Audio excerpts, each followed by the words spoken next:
Gotta aim for the top like, hold up, yeah, I can never doubt myself, I know better. All of you critics be acting like you know better. Blowing the smoke, but I know when the dust settles that I'm in my element. Here's a fact. If you ask yourself that question, does this feed my faith, my family, or my finances? And it doesn't. If you do that, I guarantee it'll guide your decisions. No, I'm in my element, ooh, yeah, I'm in my element, ooh. Welcome to the Now or Never podcast, all things entrepreneurship, people who just take life and kick it square in the ass. I'm your host, Tim Rexius, but my special guest, Mr. Steve Lerner the LernDog, as many of you guys have heard him affectionately named in prior podcast episodes. Welcome to the show, Steve. Or just the beard. Just the beard. It's the beard and the gray. I don't know. It's kind of what we're. That's us as the dynamic duo. Yeah, the beard and the gray. Bumper stickers coming near to your future. This is a Q&A session, more or less the questions we've been getting in a lot lately, things that Steve's been had the illustrious opportunity to come to a few of the speaking engagements. We could do one at one of the local high schools here, do a couple of entrepreneurship classes. Entrepreneurship, right? Like Gretna High School. And Steve got to be part of that. It's definitely a big passion of mine, something we're doing a lot more of. And, we got a lot of questions there. So we kind of figured, hey, you know what? These are a lot of the same questions we're getting over and over again. Yeah, Let's pop in on the podcast. It's not just high school kids that are asking these No, questions. it's 40-year-olds, it's 18-year-olds. It doesn't matter what age they are. Yeah. So go ahead and kick it off. So I think definitely one of the big questions that we always got in that was, where do you see your companies going in 2022? I think that's been a question we get a lot lately just because of where the economy is at right now. Mm-hmm. And everyone's always like, what do you got next? Because I'm always doing some crazy shit. So Iron Heaven is growing exponentially. You know that, you're the GM. Yes, so it has. It's insane. Yeah. And people are like, you can do a fourth one. That's not in the works right now at all. I know there's been a lot of talk about it, and we've thought about doing one eventually, and we probably will, but for right now, it's just maximizing what we have. We're looking at possibly doing an expansion at Stonegate because I'm looking for a bigger warehouse for Rexius because I'm out of room, which is a good problem. Mm-hmm. But the problem is there's only a 3% occupancy availability in warehouse space in the city of Omaha. So there's not a lot to choose from. And when you get to that low of an occupancy, it kind of takes away my negotiating leg. Like, and me, I like to negotiate. Some people are non-confrontational. Confrontation's what I do. And so, yes, it is. And it takes away my ability to negotiate, which makes the price and the cost a lot higher because I want an office build out. I want a warehouse. I want to be able to do it all, but I also it's not a building I own. And I'm not at that financial stage where building my own building or buying my own building is really feasible at this point. And so it's kind of just waiting to find the right spot. But once we do, the gym will expand our 3,000 square feet over at Stonegate, which is the 120th Maple area one. Steve and I personally met with the fire marshal and the building code inspector. For Chandler. For the Chandlers at Ralston. See Ralston? Yeah, no, La Vista. La Vista. And just talking about putting in a mezzanine, adding on a couple thousand square feet of overlooking space and showers. So I think the big focus on this year for 2022 for Iron Heaven Gyms is maximizing what we have, make sure our members are happy, and seeing the best we can do with the spaces we got right now. Really get us to a certain level where it makes sense to do that fourth one. Exactly, yeah. And we're doing well now, and two, we also just structuring, managing wise, how far can we push the learner over here before he snaps? So I'm throwing a fourth one. He might lose his shit. I might need an assistant. He might need an assistant for an assistant. We need a LernDog Jr. An assistant needs an assistant. Rexius is the big focus is expansion this year. We've built the infrastructure, to allow our stores. It's been a switch of focus, honestly. Mm-hmm. People have seen me. I sold the Norfolk location to Josh Cum and his family a couple years, 2 years ago almost now. We sold Bellevue this last summer to Alex Christina Webster, and we'll be selling Sioux City to Jack Peterson and his family here next week, actually. Mm-hmm. So congratulations to Jack. Been managing for me for 3 years, and super excited to see him step into ownership out of the employee role. And but we're there for the whole step of the process to help them get to. We don't leave. I give just as much support as a franchisee as I do an employee, but eventually we're going to sell Kearney. Probably to Justin, our manager out there. Is just an awesome dude.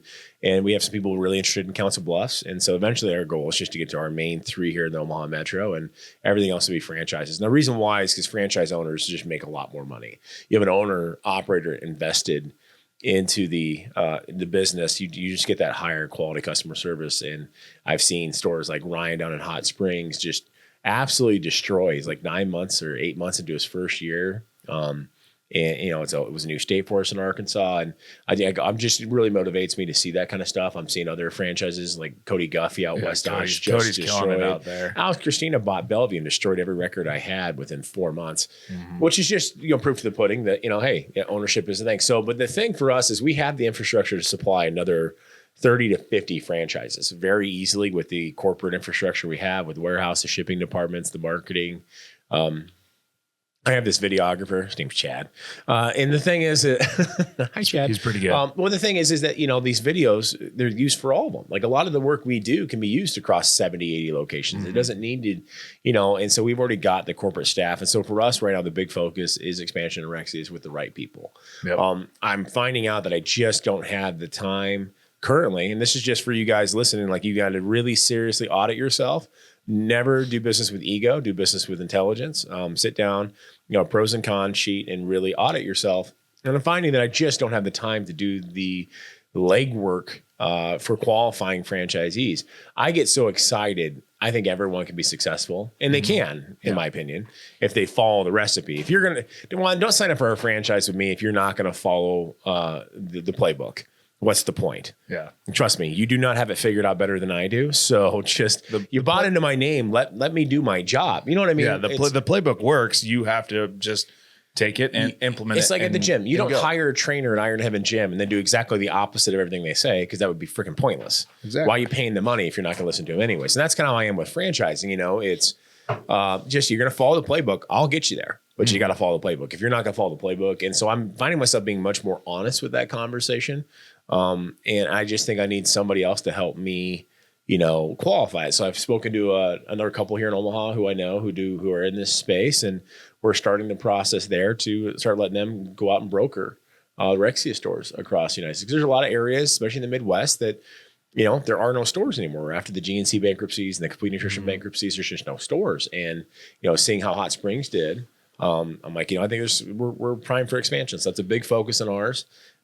Is expanding Rexius. And the thing is, Rexius is a very low cost franchise startup compared to anything else. And but the thing is, I just don't have the time to do legwork. And so I'm kind of excited to see where that goes. VHI, we are all foot on the gas pedal. Don't stop till we get there.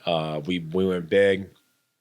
My bank account went small, so we bought a little bit too much wee. Yeah, I see a little too much wee, as my wife likes to say, with the credit card, going for a ride on the swiper machine.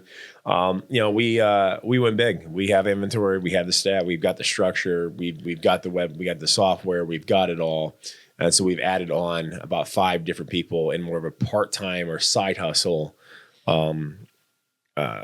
Kind of atmosphere, I guess, side hustle position where they can be sales reps for VHI on the side, pure commission based, and their own time. Each one kind of gets an area. Steve here is the fabulous rep for the state of Louisiana and Mississippi. And see, that's the thing. So he can do it when he feels like doing it. It's easy money. They believe in the brand. They know the brand. We have more SKUs than anyone else in our space. That's for sure. Most new brands have 5, 10, 15 SKUs if you include flavors. We have 80. So, but I've been doing this for 12 years. So, and so that's it. So hey, if you're watching this and you're interested in making some side money, you believe in the Rexius Army and you believe in VHI, and you think even my franchisees, you guys are watching this. If you guys want a side hustle for VHI, you're more than welcome to. Brad Engelke is our director of sales, and he's great at getting everybody set up and coaching everyone and working them through that process. That's his job. That's what he does full time. And everyone else, it's what a great, easy way. You want to make some extra scratch on your phone, DMing people. Yeah, let's go. Yesterday I had 10 minutes, so I just found 4 stores down Louisiana. I sent them some DMs, just said, hey, here's what we got. Can I send you some samples? And immediate responses. I got 2 responses back immediately. So they got their samples shipped out yesterday. I'm hopefully the other 2 get a hold of me today, but that's it. Yeah, it's super easy. So it's not hard. It's just one of those, like, if you got a personality, the products, all you got to do. I mean, this phone, like, for you guys who are watching on video, I'm holding up my phone right now. Okay. This takes away your excuses. You guys have heard me say this multiple times before. You have access to people 24/7, 365 worldwide. There's zero reason why with something like being a VHI rep, a sales rep, that you can't make money. Period. Can you imagine if our grandfathers, our great grandfathers had access to things like social media and phones? I mean, Chad, like going back to when we were in high school, right? Us trying to make side money. Can you imagine, like when we were in our teens or in our 20s, things like Uber and your cell phone, smartphones, DoorDash, any of those? Like, I mean, to date Chad and I's age, Chad, did you ever have a Nokia phone with like 100 minutes a month that would beep with there's 10 seconds left before that first minute was free was up? Yeah. My very first phone was a Qualcomm. I was 21 years old, living in New York. It was one of those Qualcomm. It was flat, had an antenna sticking out of it. And I think I had 250 minutes a month. And that was, I think it took me, about 4 days to finish those minutes. And there was no texting. No, there's no text. That's just call. Everybody called. Yeah, everybody called. I think even when I got a text from someone else, they would charge me for a receiving fee. But even like and it wasn't like 10 cents for everyone you like got 10 cents. I think it might have been 25 when it first started. Like it was pretty insane. But yeah, I mean that puts us back in like dates us back, dude. Caveman days. Yeah, well, I mean, think about it though. But like even then, when I'm trying to start my first businesses, and I'm trying to get jobs, I'm trying to do extra work, right? Mm-hmm. I mean, I had to basically just go in, go old school, get an application, meet the owner, shake a hand, see what I could do for. You imagine, man. Like, I mean, I've always been the grind and hustle dude. Like, if I had access to things like a social media, thanks to a cell phone, texting, smartphones. I really think it's smartphones, not so much internet. It's the smartphone. You have the whole world in your phone, in your hand, anytime you want it. It's just a matter of what do you do with and so that. So like when it came to the VHI side hustle stuff, I'm like, God, I wish I had this when I was 20. Are you kidding me? I would have owned the world. Holy shit. If I could have afforded the phone, which then I was broke. Well, and I also think the advent of all really the social media, it's yes, having the device is great, right? Mm-hmm. But it's the software. It's sort of, it's the applications that allow us all the power really. Because I mean, it's really just plastic and glass. Well, until you put something. It is. Well, that's the thing is that you figure out that like it's the social media platforms. It's Instagram, it's Facebook, it's LinkedIn, the tickety talk and the snappity chats. Yep. Steve, now I can't stop calling it that. But you have access to all these accounts and allows you to have communication.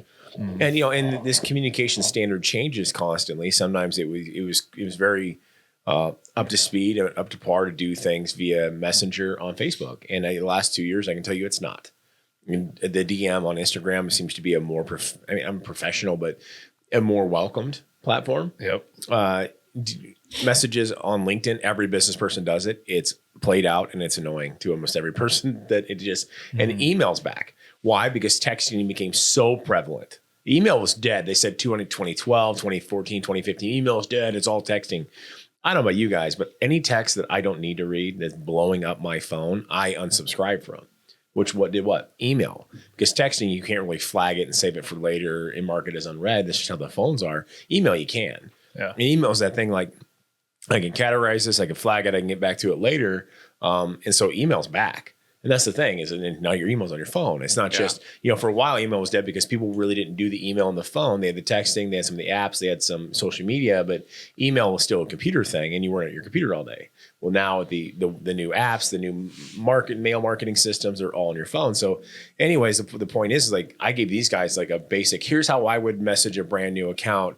Copy and paste this into your notes on your iPhone and send it out to 50 accounts. It's that easy. You can look up nutrition stores in Louisiana, see the 50 that pop up, go follow them on Instagram, drop a DM, boom. And all you do is you're going fishing.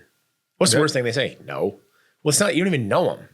You're on social media. Like it's not like you have to go ask a girl out in person, or when we were kids, Chad, you had to call her house and hope to God her dad didn't answer. Right. That was the worst. Oh my God. That was terrible. That was one of those ones you're like, I'm going to call you at 5, be next to the phone. Yeah, I think I had a plan when that happened. So I would call a girl, and if they, if the dad or the mom answered, usually I would be like wrong number. So I just, I'd fake like it wasn't. Yeah. Because again, folks, we're talking about pre-caller ID. Oh, yeah. We're still talking pre-caller ID. And you would do *67 so they couldn't *69 to find out whose phone number was. Yeah. And I think it was just, it's kind of crazy because like anytime you do the star or something like that, I would get, there'd be charges on the phone bill. There used to be a phone bill with like yes, technically you can still get all the information of but nobody ever reads that stuff anymore. Nobody cares because it's in their phone. It's got the number.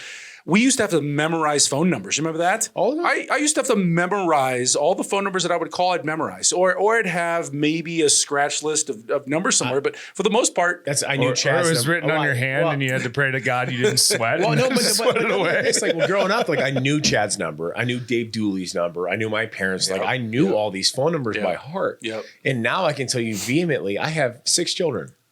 3 of them, 4 of them have cell phones, right? I don't know any of their fucking numbers.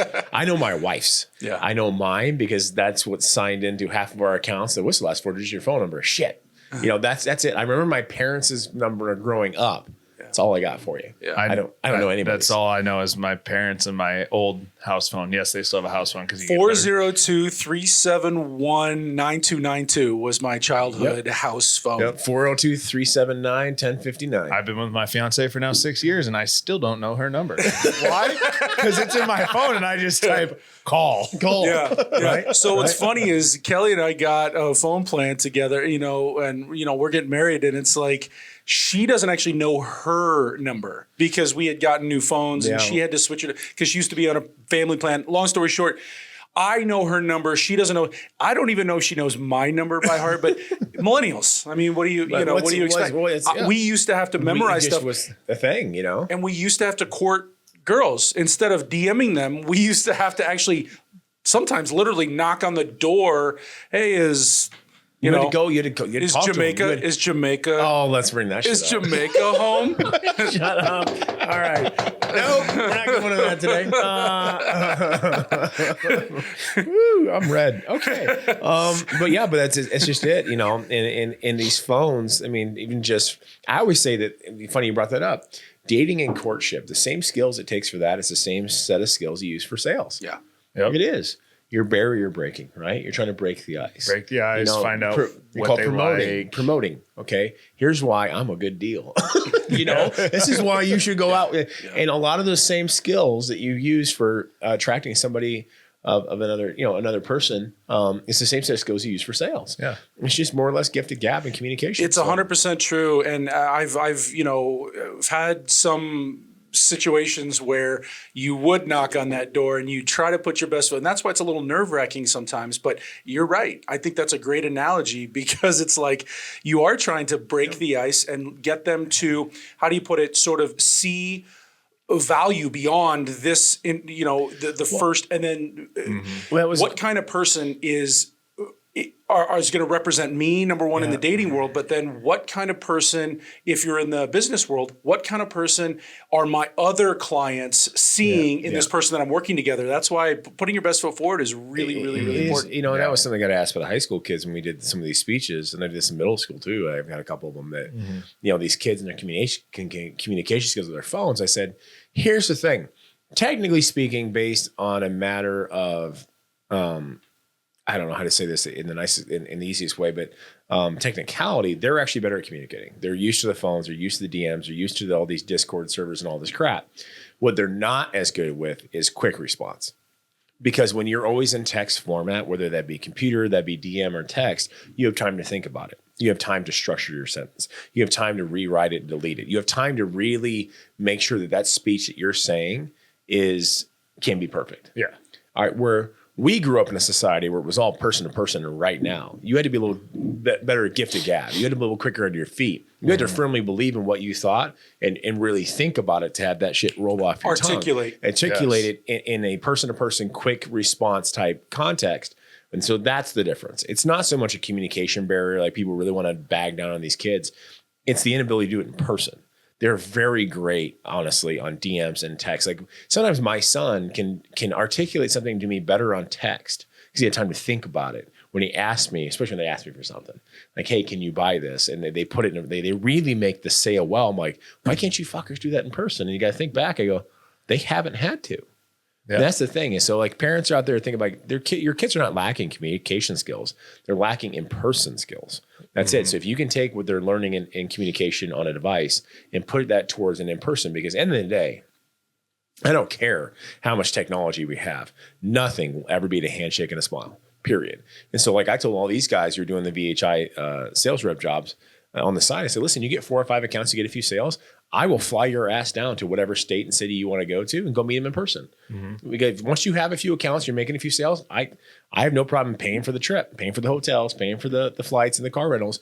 Go meet your people in person. Why? Because I guarantee that now you have a relationship that's developing, just like dating. It's no different. Now you guys you're closer. You know each other better. You're more comfortable. You like each other more. You're really getting that camaraderie. Meeting them in person now brings it to a whole new level. And so it's the same exact aspect. Is that technology is great, and it's a great way to barrier break and mass produce results. But at the end of the day, it's not going to beat a handshake and a smile any day of the week. Yeah, so, there's so many different.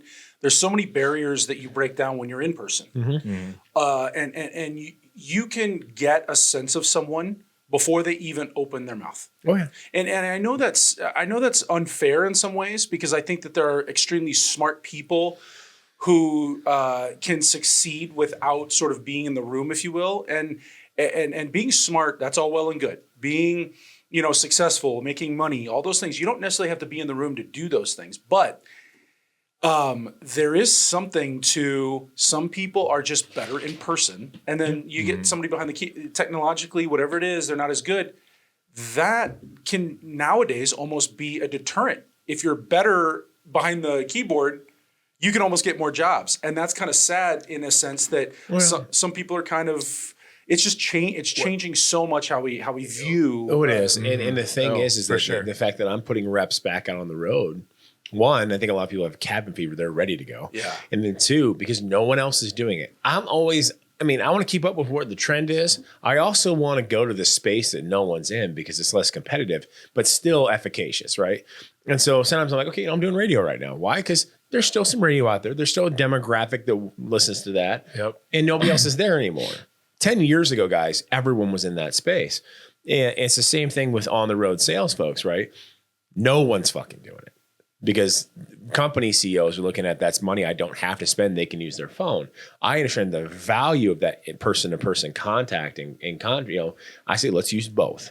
Yeah. Let's go ahead. For me, it's less risky because you've been already doing the work on the phone. Steve lands 4 or 5 of these accounts by doing it, even if they're small. Okay, cool. Now it's worth the investment. I already know he has some accounts down there. They're going to go meet them, cement those relationships, and hope maybe get a few of the other ones that didn't respond to DMs because now he's in person. So I'm kind of that's my whole idea of the space now. It's just going where other people aren't. Even just from the Rexius standpoint, it's hard for us to bring our reps in on our mega accounts, the ones that we essentially Rexius pays these people's salary through what we buy. Right. Yeah, it's still a struggle for us to come in because again, they don't want to spend that money and their boss don't want to spend the money and the time and it's this, that, or the other thing. And I'm like, I'm telling you right now, you don't need to kiss my ass via DM. You need to come in and impress my staff because I'm one person of 50 in my stores. Yeah. And then they need to like you. They need to believe in you because they're the ones actually making the sales. Yeah. I don't tell them what to sell. I tell them to sell what they believe in. If you want them to believe in you, you need to come in person, shake their hand, and get that belief yourself. And people are starting to see the value in that again. So we've been actually having our reps come in for that very specific purpose. So, but what was, let's go to the next question. We had 2 of them today. Oh, what advice would you give somebody who's thinking about starting a business in 2022, given the inflation and the supply chain issues and all that kind of stuff? Like, what would you say to them? I think depending on what industry it's in, there's a choice to be made here. For a lot of industries that rely on an international, even domestic, but definitely international supply and demand chain, it is a shitty time to go on your own and create something brand new. You don't have the buying power, you don't have relationships, you don't have the contracts. And that's just me being very, very real. I'm a serial entrepreneur. I like to create things out of nothing. That's my art. Okay. Like I like the process. Most people hate the process. I love it. And so I like to create brand. Right now is not a time I would do that. because I don't have the contracts. I don't have the relationship set. We're already in a shortened supply and demand chain, which means my pricing is going to suck. I can tell you right now, let's say you wanted to make your own protein. I had a bunch of people message me about starting their own brand. I'm like, why would I give away my 20 years of experience and my degree to help you start a brand that you want to sell to me when I can just make it myself? Like, guys, it's not like, it's just this, it's very, most of it's naiveness and not in like an egotistical way. It's just not, they're not cultured to how industry actually works. And I'm like, you're asking me to give away all my expertise for free that you could sell me something to make money. Well, why am I here to make you rich? Yeah. But anyways, I told one dude, I go, even if you have the money, even if you were as popular as you think you are, most of you guys aren't, just a heads up. Not even close. You don't have the relationships. Right now, if you wanted to make a whey protein, for instance, you have to wait till 2023. We're only in February. Like there is no supply left until Q1 of 2023 right now. That's how fucked up it is. You can't. And the thing is, the international contracts like supply, right?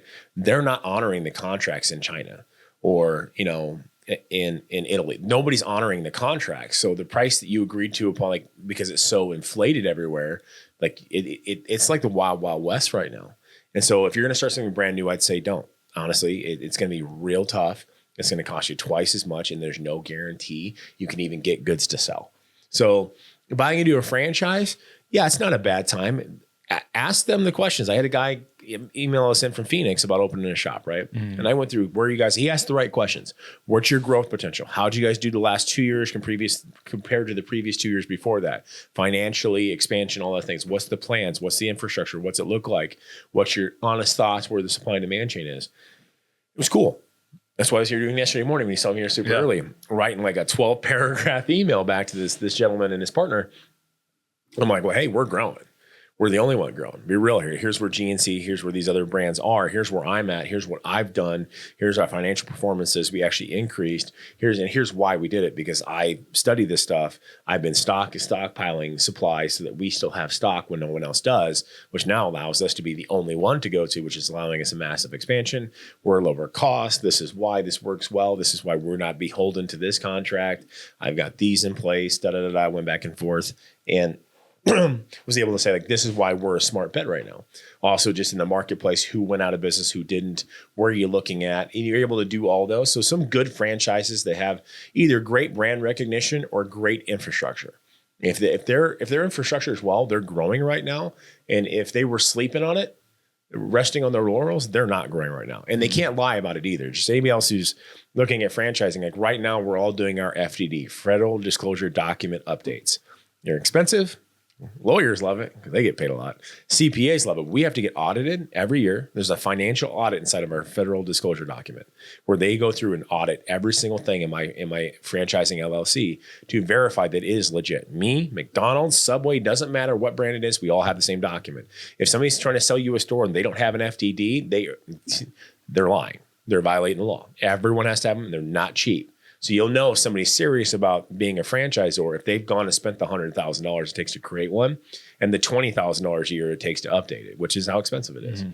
And so you'll know they have to say how many closed, how many opened, how many franchise or, how many transferred hands. Like all that stuff is in everyone's FDD. And so the thing is, get that document, look it through, see what they did in 2016, 17, 18. In 19, what changed in 19 to 20, 20 to 21, 20 to 22, and see where their pattern is. Don't listen to the bullshit. Go to the data. It's always in the data. And so anybody else who's out there really looking at a Rexius, they're looking at a burger joint, they're looking at a sandwich shop, I don't know, whatever franchise. And franchising is a great business, right? You got the structure, you got the beliefs, you got the supply and demand chain. Go and look in that. Those numbers right there will really tell you where they're at. I can tell you this year, I opened 2 stores a year ago within 7 days of each other. One was super close to the metro, which, obviously here we already have the name. Another one was 17 hours away. Never heard of us before. The one that was 17 hours away listened to everything I said, and they're doing phenomenal. Like, I don't know if that loan's paid off yet, but it's pretty close. They're 8-9 months in. They're just killing it. And I'm telling you right now, that store is going to be a $600,000 a year store by its second full year, just doing killer, right? Mm-hmm. And he's not even operating it. Like he's in the business. He's very involved, but he has another job. He's a manager, but really great setup. The other one that's close to the metro, and I really like these people. They're good people. It's one of those situations where I said, do this, and they're just not going to do it. Okay. And they decided to walk away. That's fine. We took it over. We went up 50% month 1, 50%. And we're already up past that already. And there's 2 weeks left. So we're going to have a 200% increase from whatever month they did. Because why? Because my system works. And so that's my thing is if you're following a good franchisor who's got a system and a recipe for success, do it. If you're not going to listen, don't waste your money. Do not figure out that you think you understand it better than the guy who created the company. Because trust me, I make no money if you buy a franchise and shut down. In fact, it damages my reputation. It damages that FED I'm talking about. And you might sue me, which costs me lawyer fees. I don't let anybody do unless I think they're going to be successful. And so the only time most of my franchisees aren't successful, if I have a few, which hasn't been very often, is because they don't listen. They think they understand accounting better. I don't need to know my profit and loss. I don't need to know my balance sheet. That's you don't need that. Yes, you do. Yeah. I don't need to listen to you how you do chamber meetings. I don't need to listen to you how you do networking. Yes, you do. Because I don't see anybody who's done it successful yet who hasn't done our system. So that it's just one of those things. So it's not a bad time in a good structured company. It is a bad time, in my opinion, to try something brand new. Just because I don't know, it's a 26-week wait on new gym equipment right now. We've been waiting 5 months for assault bikes. We had 26-week wait for, I can't remember what leg equipment we were trying to buy, but it's a 26-week wait. It's a 27-week wait for a new 11-ton rooftop air conditioner and heating unit. My heat went out in Kearney. So we have portables out there. I have 4 portables out there because I don't have a fucking option. Even if I wanted to spend that ridiculous money, which I don't have an option, but the store's got to be warm. That's how messed up it is right now, guys. And it's only going to get worse here over the next 3 to 4 months. I think once we hit August, September of 2022, you're going to see some levelization. Yeah. I mean, right now it's only going to get worse, especially in anything with hard materials. Yeah. That was like that Rogue assault bike where I had to wait 4 weeks on a backstock list to get notified that they're available to purchase. So I hopped on there, went to purchase it. Oh, it's another 3 to 4 week lead time. It's pre-purchase. They want to charge you. Exactly. They wanted to charge you that $800 to pre-purchase that thing for another 6, so it's been a 7-week process for an assault bike. Well, the thing is that we tried to buy it in October when we bought one for the other gym. They only had one available. So literally now, if you do the math, we're looking at 5.5 months and we still don't have it and prepaid for it. Yeah. And that's kind of the way it is everywhere. I have a franchise right now that's been trying to open, but it can't pass an inspection until the HVAC equipment is done. It's been 4 months sitting there, and the landlord obviously wants to charge him rent, but he can't pass inspection because he can't finish the HVAC equipment because it's on back order.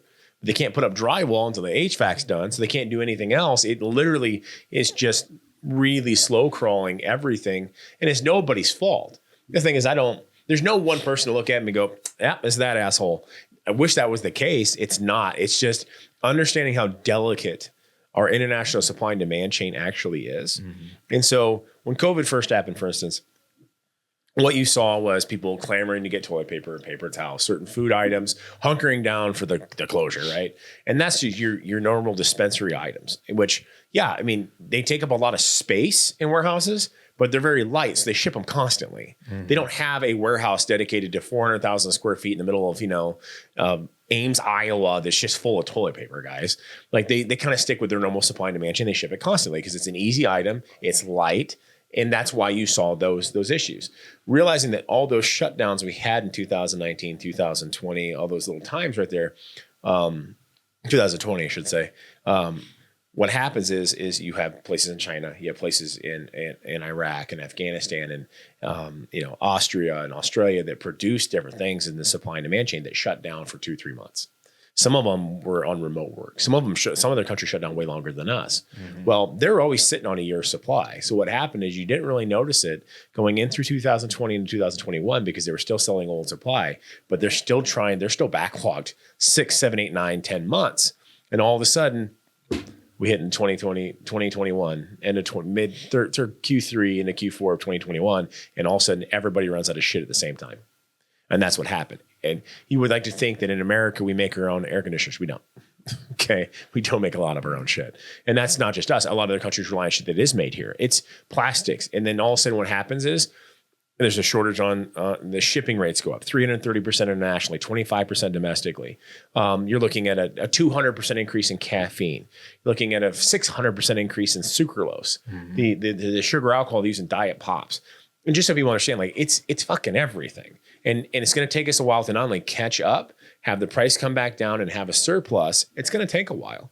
And understand there's no one to blame. There's no political party to blame. There's no politician to blame. It's a great lesson to say, okay, our infrastructure is fucked. We need to have a better plan for if this ever happens again so that it doesn't fuck up the economy. Because the people who are really taking the shorts, it's all the middle income Americans in low income. That's who's really taking it in the ass right now because groceries are up, gas is up. There's a car shortage. That's the way it's always been. I mean, I'm not making. You're right. It's not the way it should, but that's kind of the way it's always been. I mean, if you've got the gold, you make the rules. Well, it is, and the thing is, it's the massive inflation on such a short term and totally in a lack of goods. So, like looking at cars, I had 2 kids turn 16. And I got a big family. It was like, oh, you do pretty well. I'm like, yeah, because I got 6 kids though. I need to. I had to buy 2 used cars. Could you pick a worse fucking time to try to buy 2 used cars for 2 16-year-olds? It was a nightmare. Like what should have cost me $500 to $1,000 cost me $5,000, which is a shit ton of money. Yeah. And I don't want, like, it's my kids. Like, I want them safe, but they need a piece of shit. They gotta learn to, they gotta learn to fucking appreciate. They gotta learn to appreciate it. Wax that rust on that fucking bumper and just love the shit out of that car because it teaches you appreciation. Yeah. We actually toyed around with the idea of getting new ones. And I really didn't want to do this because Kia had some deals, some trade-ins, because they were so short on used cars and a lot. They were going to give you like a $4,000 bonus. I'm like, I got a shitty trade. I'll take that thing in. Well, isn't that like your truck? Yeah. Where the buyout it's worth $13,000 more than what your buyout is on that truck. That's crazy. But the thing is, the new trucks are $13,000 more than they were 2-3 years ago. Exactly. And so but the whole thing is just they need a piece of shit. It is. That's part of growing up. Well, I have a question, and it kind of pertains a little bit to what you're talking about. So, Tim, you kind of mentioned you're kind of talking about how these experiences. The question was, is it good? Is it a smart time to start a business in 2022? And Tim's response is, well, it depends. What are you going into? This, that, the other thing. But you don't have the relationships. And when you said that, I kind of started thinking to myself, well, now this new generation that's dealing with, technology and social media and all this stuff, they can have it at their fingertips.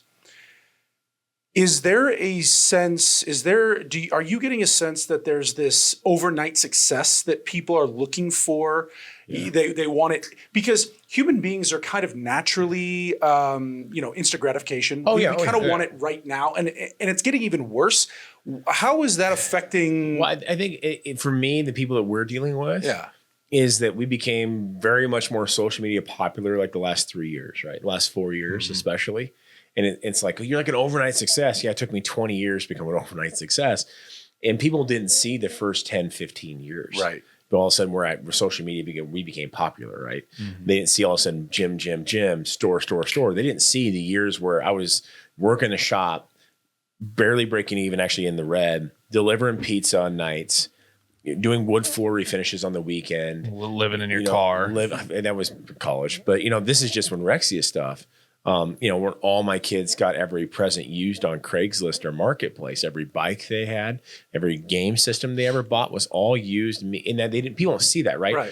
And people want the end of the rainbow without the road to get there. Yeah. Mm-hmm. And if you go back to the Wizard of Oz, Dorothy had to follow the yellow brick road all the way to the end to get to the wizard, right? That's a lesson in life. You can't just snap your fingers and be there. It didn't happen. There's a journey that happens there. And the funny thing is, for me, I've always said this to my kids. Same reason why I get them piece of shit cars. Be appreciative. Don't get needy, right? Don't get entitled, because when you finally get there, to a certain level of financial freedom, you're going to appreciate it, and you're not going to blow it. Yeah. Because I can tell right now, when I was 22, 23. Got hurt trying out, football, and then went to this job at Mid-American, and I excelled at it, dude. But I'd always been so fucking broke. I'd always been just so broke. And all of a sudden, I made a lot of money really fast because I just found something I was really good at. And the problem with that was I burned all of it. I not only making a 6-figure income at 23, and this is Guys, this is 2003. This is like, I'm making $100,000 then compared to now. Think about it, right? Yeah. Gas was $1.19 a gallon. We're what, $3.50 right now? And buying a starter house, spec house, three bedroom home, $135K. Right now, $235K. Look at all those math. So I'm making $100,000 and I end up $150,000 in debt before they include a house, guys. Like I just, because I didn't really have the appreciation for it. And now I was the exception to the rule in the fact that I was able to go from zero to hero real quick because I made money. So I found an industry that I just had a knack at. I was that 1% in that business because I was just, had I had to struggle a little bit, like 99% of us have to do, I would have had the appreciation by the time I got that income. I wouldn't have burned a hole in my pocket. I wouldn't have got a new fucking car every year for 5 years in a row like a dumbass. Yeah. I was putting on 80,000 miles a year. I'd be 10,000 underneath the vehicle and I trade off for a new one.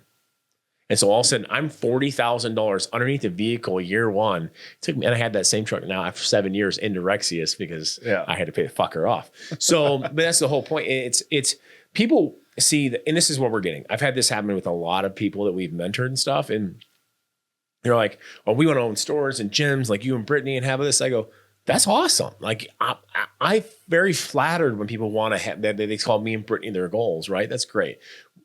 Okay, you realize it took us 12 years of Rexius and gyms to get here, right?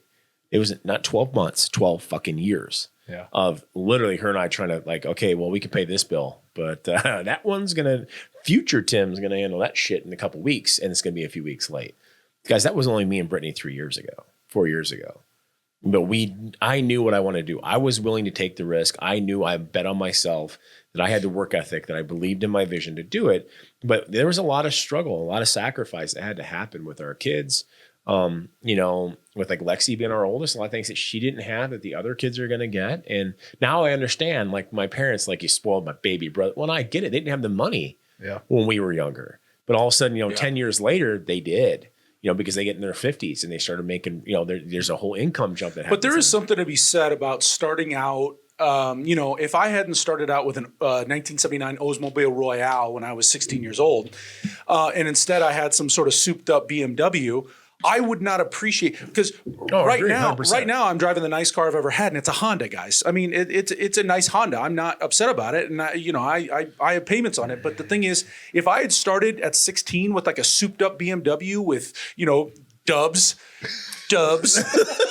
Please have the dubs camera. Right? But if I would have started with that at 16, by now I would probably be on like $150,000 Mercedes. And if I wasn't on that car, my life would be a failure. So I guess what I'm trying to say is, there's something to be said about, like you said, starting from zero. Yep. But if you're going to hero that quickly, you're going 0 to 60 that quickly. You lose that quickly. You kind of lose the perspective of right now. I'm driving the nicest car I've ever owned. Great story. So Chad and I grew up in Norfolk, Nebraska. It's not a huge community. It's not a village, as my wife in the other room would like to say. But there, and you knew who had money in town, you knew who didn't. We lived in a decent neighborhood, that's for damn sure. My dad got a deal because he was a banker. He got a deal in like a foreclosure thing, and he paid like $40,000 for that house. That's amazing. Yeah. Can you imagine? I think they sold it for $300, $400. Easily. Yeah. This is one of the nicest areas in town. Oh, yeah, it was. Skyview. Skyview. Yeah. So Skyview Lake. There's a guy around the corner of the street, Zaras. Oh, Drove a Hummer. Doctor? I think so. Something like that. Yeah, all the doctors were by us, right? Big old Hummer. Yeah, big old Hummer. And that was back in the day before it was the trendy Hummer. This is like the 90s, right? So they had the H1s and H2s. Yep. Going into like two. Then they made H3s so people could afford them, but they're like small. They're basically Jeeps. But didn't they have like the actual Hummer? And H1. But I thought it was even before that. Remember when they were like still considered? No, it was white with black. It was an H1 first edition. I believe it was 1995 because I was 15 getting my license. I remember this because they lived right up the street from me. It was an H1. It was street legal. So even then it was a bit rough because they were about 12 foot wide. The H2s, they made about 10 foot wide so you could fit in the lane. But so anyways, just to give you guys an idea, I was 15 years old. I was obsessed as I'm not a huge car guy, but I've always wanted one. I thought they were fucking cool, right?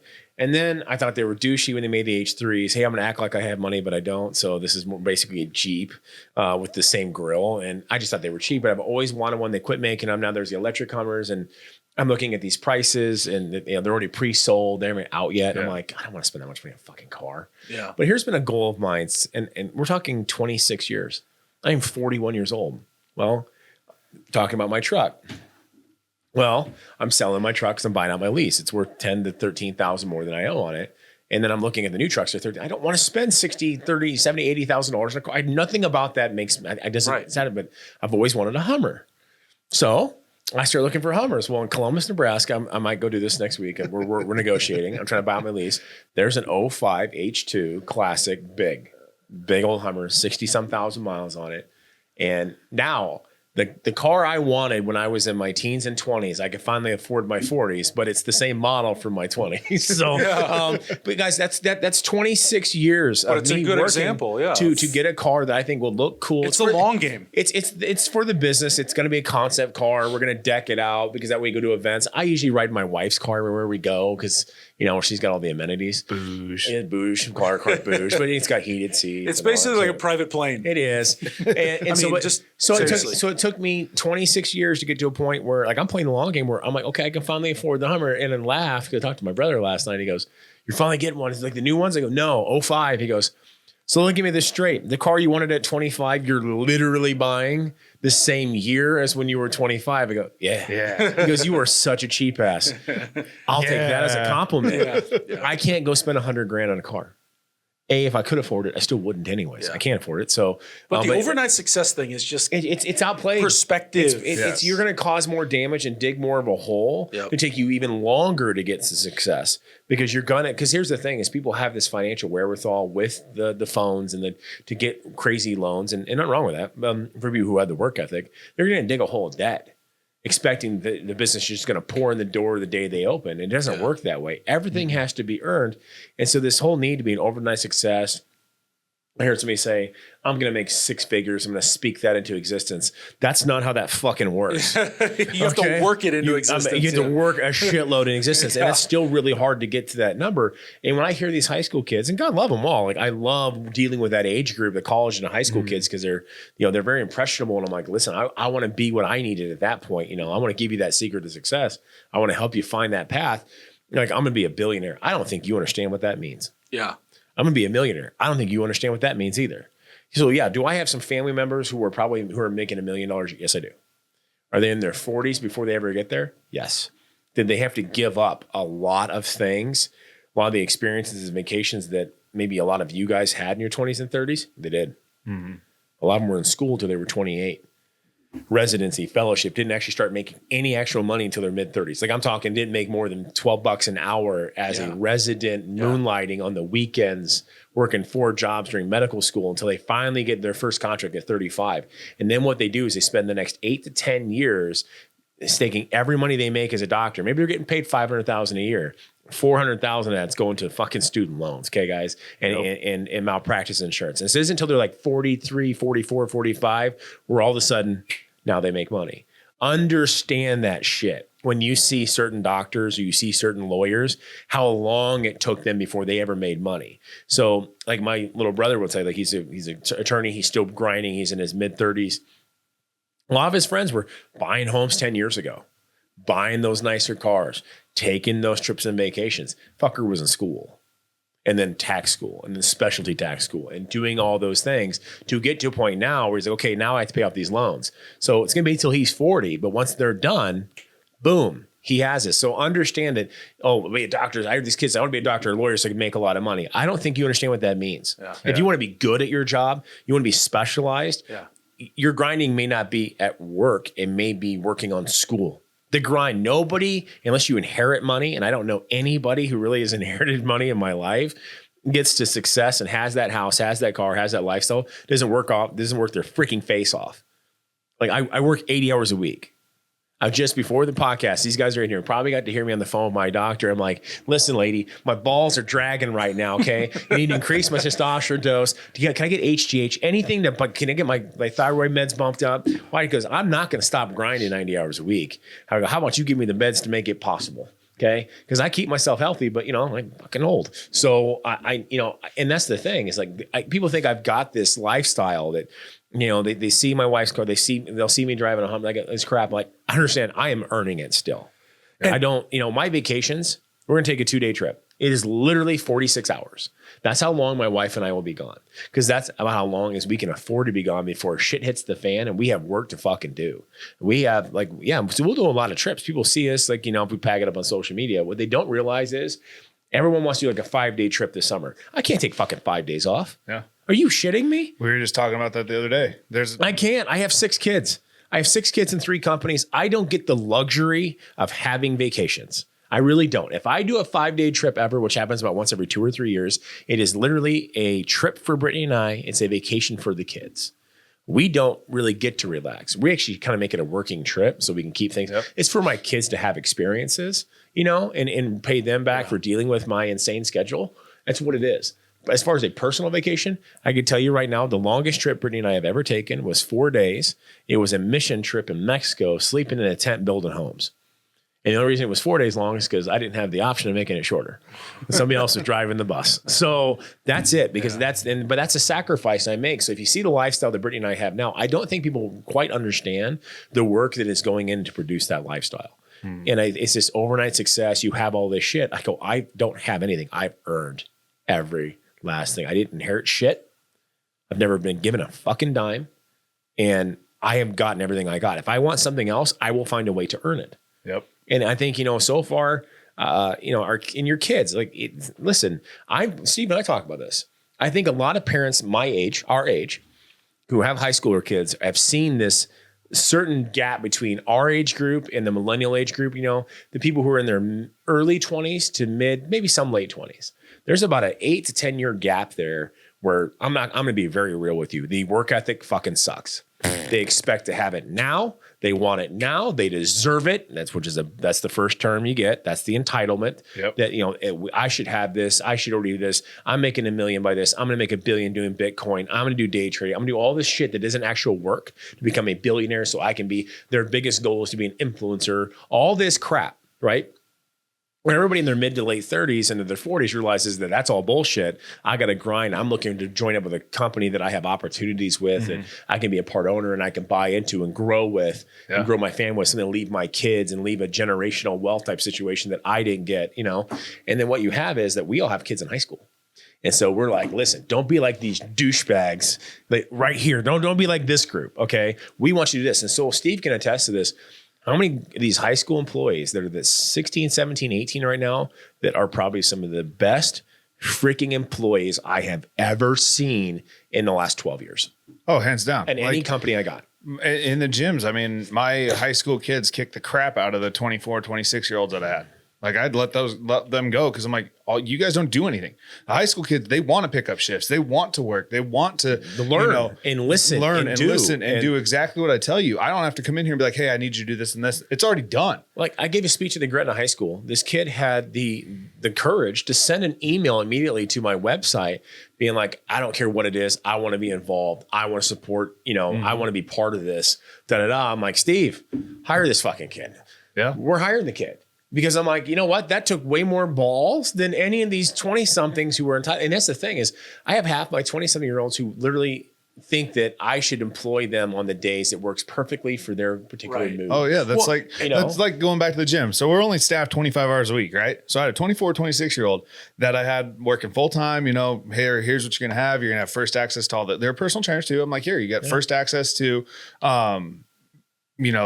anybody walking in, you can sign them up at the gym. I'll pay you your part for that. You can get them on, you get first access to sign them up for training. So you can like double dip on this, all this kind of stuff, 25 hours a week. And they're like, I don't have enough time to get everything done. So can I start getting a couple nights off a week? Well, and the thing is for us, we're like, okay, like when we don't understand it, we're like, okay, I don't have time to listen, if you can't figure out by example I'm leading you, then I'm not going to even bother. I'm just going to find somebody else. Yep. And that's the thing is like, and here's the other good news. If you're 27, 28 right now, and you are grinding, understand that your little age group, you have way less competition. Oh, yes. And so, props to you because you're going to shine like a diamond in the fucking sun. And that's the thing is do not get jaded. Do not get frustrated. I know how easy it is. And this is a conversation I've had with a lot of staff. Don't get frustrated. Understand that your work will pay off. And the people who are entitled and lazy now, they're going to figure out one of two things. They have a lot of catching up to get to you, or they're just going to fucking sit on their hands and they're always going to be that person in 50 years who's still begging, bitching, and pissing and moaning. And nobody has ever gotten great by complaining. I can guarantee you there's nobody sitting in $1 million house in any city in the United States other than California, because everything costs $1 million there. But Omaha, Nebraska. Nobody's sitting in $1 million home here who got there by bitching. I can guarantee to you. Nobody got there by working a 30-hour work week either. Nope. It didn't happen.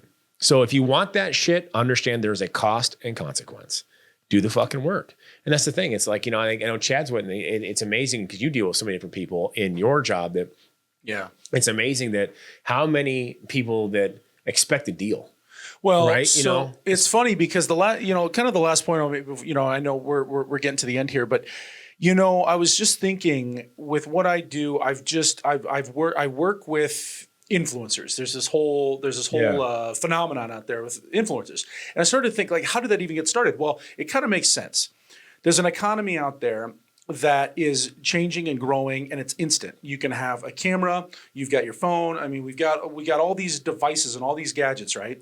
And you have an opportunity there with these things to get your message out there. Well, what's happening is corporations are saying, oh my gosh, we need to contact them. It's a lot cheaper to partner with these influencers than it is to go and get Dwayne The Rock Johnson or to go and get,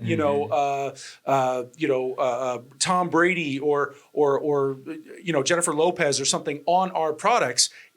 We're going to have to pay them millions to partner with them. Whereas we can just give our products for free to let them show, these influencers. And then what happens is, then their deals start to change and they start to grow and they start to have a brand themselves. And it's kind of a cool concept to be an influencer because now you have built your own brand, for yourself, and you've got these other brands coming in and all of a sudden. And that's sort of where I come in as a videographer, as, a documentarian, whether I produce podcasts or I'm producing documentary films for businesses to kind of highlight what it is they do. And then the influencers from there on that end go and they take it. This has kind of changed the game for where I am. And it's becoming who can be the most creative, who can get the message across better to stop the scroll. And it's not even so much the people that are on the other end of the camera. Sometimes it's just the people behind it that can create, we were talking about that's my challenge. Well, that's the thing is we were talking about this perception of like where Brittany and I are at. A lot of you guys have that perception because we went from having shit on my iPhone when the iPhone cameras got better because Chad produced a bunch of shit that is very artistic, that's very pretty to watch, and the sound is great to listen to, and it's very dynamic, and it's really highlighting things, and you're like, holy shit, these guys have made it. Well, yeah, we have, but I also found somebody to partner with that's highlighting the work that we've done and the success that we've had. Well, and I've grown ties into an emotion, But I'm kind of growing with you, in a way, because as your companies change and as you add more companies and you have new things, that's more for me to be able to experiment with a lot of the things. And what's been great about this, and I thought about this a lot. What's been great about this is that we are kind of growing together, but it's really hard to find.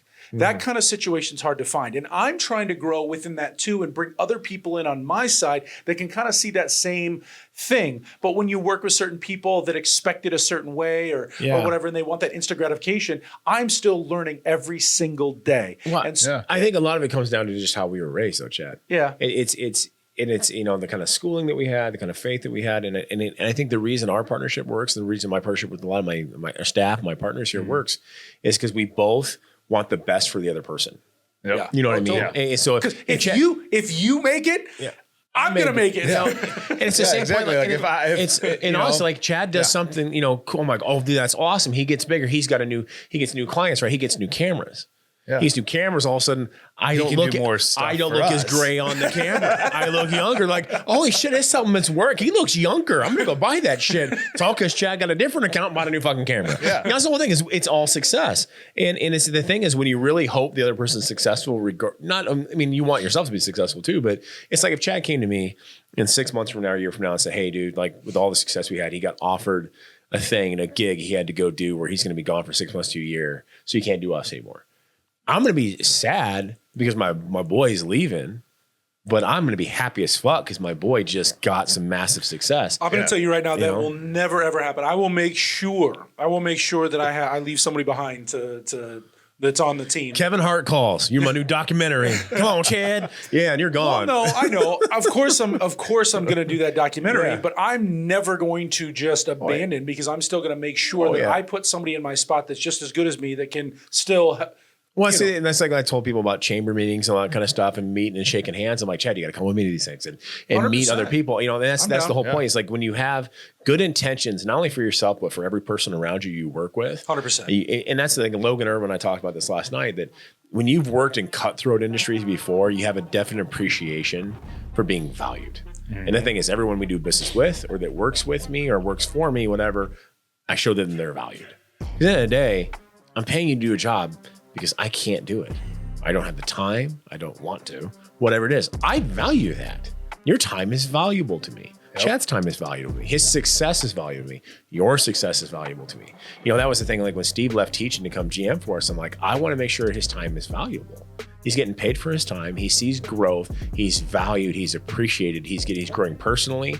He's growing, spiritually. He's growing financially. That all those three things, the faith, family, and finances, that I'm able to contribute to that. And I think when you do that, it leaves you nothing but just good things. But that's part of the journey and getting there, and it's part of earning it. And it takes time. Yep. And the thing is, you can't do it by yourself. Nobody got there by bitching, and unless you inherited it, you're going to have to work for it. And that's the big lesson of today. That's it. We're going to keep going. We're way over. So, I have to say one last thing. Yeah. First time trying EX30, it works, guys. Seriously, I've done. Oh my God, this is not just a plug. I am not lying. Right now, I don't know. I mean, this is the best I've felt in a while. This is great. That's seriously. the all good feel good life. I drink coffee every morning, but I'm switching. It's all good feel good life for me. The new flavor blueberry lemonade came out last night. Everybody freaking loves it. So stop in Rexius. It's fire. BHI, get a free sample. And thank you for tuning in. If you guys have questions, comments, concerns, things you want us to cover in the podcast for the beard and the gray to cover, shoot them in to rexius.com, sales@rexius.com. You can shoot them into info@ironheavenoma.com. Steve's on that one. And we'd love to answer them. Honestly, that's what gives me the dialogue and things. I want to answer the questions you guys want to watch and listen to. Yep. So kick them on over and we'll go from there. Thanks guys, and keep kicking ass. I'm in my element, ooh, yeah. I'm in my element, ooh, yeah. I'm in my element.